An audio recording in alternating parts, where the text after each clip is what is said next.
Good morning po. Tayo po'y mag-aral ng salita ng Diyos. 2 Corinthians chapter 5 verse 21.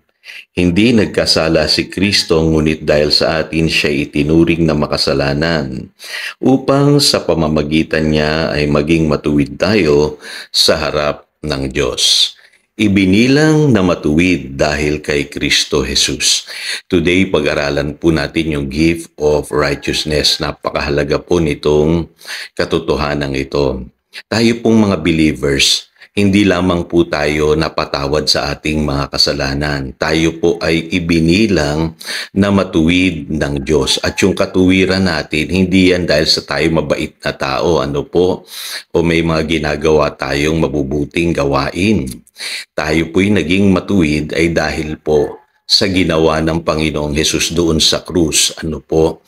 Yung ating kasalanan ay inako niya at ipinalit niya sa atin yung kanyang katuwiran. Kaya yung righteousness natin ngayon, yan po ay yung righteousness ng Diyos na sinasabi sa Romans chapter 3 verse 22. Sabi po diyan, the righteousness from God comes through faith in Jesus Christ to all who believe. So, tinanggap natin yung righteousness ng Diyos sa pamamagitan po lamang ng pananalig natin sa Panginoong Hesukristo. Kaya yan po ay gift. Malinaw na yan ay regalo ng Diyos sa ating mga believers, tayong mga na born again. Ngayon, ano po ba ang nagagawa nitong righteousness na ito? Tayo binilang na matuwid ng Diyos, hindi lamang napatawad. Unang-una po ay hindi na po tayo hahatulan. Yun ang sinasabi ng Romans chapter 8 verse 1. Dahil po sa ginawa ng ating Panginoong Hesus, tayo po ngayon ay makakapasok na sa langit. Yung righteousness po na yun ang dahilan kung bakit naging katanggap-tanggap po tayo sa Diyos. Nilimot ng Diyos ang lahat ng ating mga kasalanan. Tayo po ay inalis niya na sa condemnation. At higit sa lahat, ang sabi ng Biblia, tayo magmamana ng buhay na walang hanggan. Kaya kailangan gawin ng Diyos ito sa atin, para ma-experience natin yung eternal life. Kailangan gawin tayong matuwid ng Diyos. Pangalawa, yung pong tinatawag pong standing natin before God.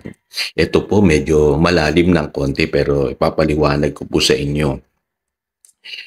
Sabi ng Biblia, tayo po'y ibinilang na matuwid upang makaharap sa Diyos. So, dahil sa kasalanan kasi napahiwalay po ang tao sa Diyos. Pero ngayon, dahil tayo nanalig sa Panginoong Hesus, sabi sa Romans chapter 5 verse 1 and 2, ay nagkaroon na tayo ng itong tinatawag na peace with God. At meron na tayong access sa grace ng Lord through faith.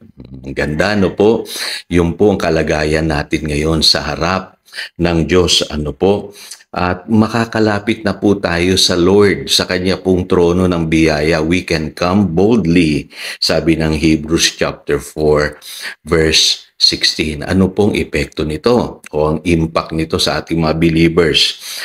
Ang ating pong righteousness, yan po ang dahilan kung bakit po sinasagot ng Diyos yung ating mga panalangin. Kaya sabi sa James chapter 5 verse 16, the prayer of the righteous man is powerful and effective. So kita po ninyo, hindi lamang tayo makahaharap sa Diyos, kundi maging yung biyaya ng Diyos ma-experience na po natin sa ating mga buhay at yung ating mga panalangin tutugunin ng Diyos. Ibig sabihin, dati ang hirap-hirap ng kalagayan natin dahil sa kasalanan. Pero ngayon, dahil sa tayo binilang ng matuwid, yung panalangin natin ngayon ay dinidinig na ng Diyos. Pangatlo po, yung standing natin sa harap ni Satanas. Kasi si Satanas siya yung laging nag-a-accuse sa atin. Pinapaalala niya palagi na tayo nagkasala, marumi ang ating buhay, tayo nagkakamali. Pero yung ating righteousness ngayon, yan yung perfect righteousness kasi righteousness ni Christ yan eh.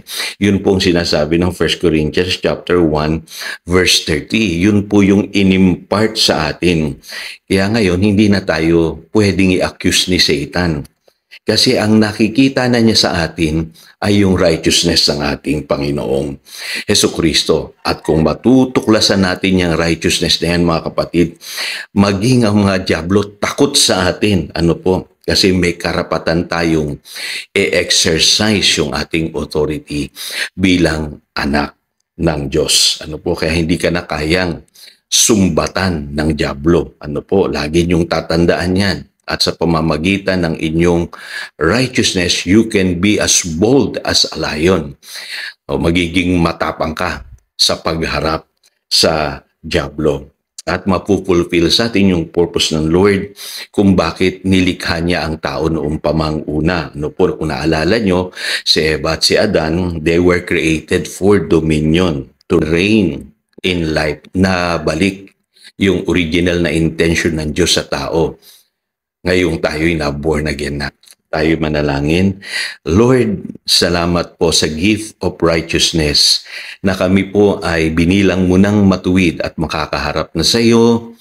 At higit sa lahat, hindi na kami mapaparusahan pa sa aming mga kasalanan. Salamat din na sa pamamagitan nitong righteousness na ibinigay mo sa amin, ay matatanggap namin ang iyong mga masaganang biyaya na inilaan sa amin at ang aming mga panalangin ay dinidinig mo na. At sa pamamagitan din po ng gift of righteousness, maging ang mga dyablo ay takot sa amin dahil ang taglay-taglay naming katuwiran ngayon ay ang katuwiran ng aming Panginoong Hesus. Salamat po sa gift of righteousness na ibinigay mo sa amin through your Son, Jesus. Salamat po. Yan ang aming panalangin in Jesus' name. Amen. Again, ito si Pastor Jojo nagpapaalala upang daluyan tayo ng pagpapala, manatili tayo sa kanyang salita. Good morning.